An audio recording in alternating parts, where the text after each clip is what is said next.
طارق بن زیاد دنیا اسلام کا ایک بہادر جنگجو تھا۔ وہ اندلس کا فاتح تھا۔ تاریخ میں بہت سے ایسے لوگ گزرے ہیں جنہوں نے ملکوں اور شہروں کو فتح کیا، لیکن طارق بن زیاد کا مقام ان سب سے مختلف ہے۔ اس نے اندلس کو فتح کرنے کی نیت سے اس کا رخ کیا اور ایک تاریخ رقم کر دی۔ بحر روم کو اس معرکے کا قطعاً علم نہ تھا۔ جب وہ اپنے سپاہیوں کے ساتھ اندلس کے ساحل پر پہنچا تو انہیں جنگ کے لیے آمادہ کیا، علم کو بلند کیا۔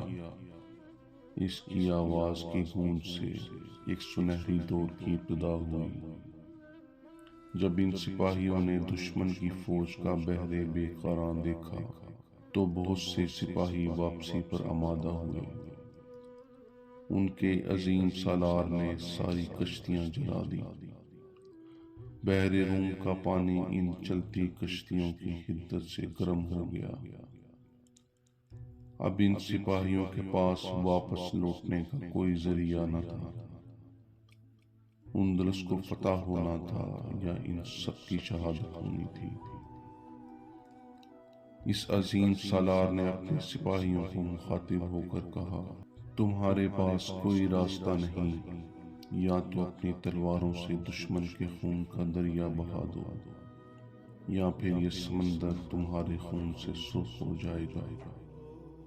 اگر آپ اپنے مقصد کے حصول کے لیے اپنی کشتیاں جلا دیں تو فتح آپ کی ہوگی، پھر ایک سنہرا دور شروع ہوگا انشاءاللہ۔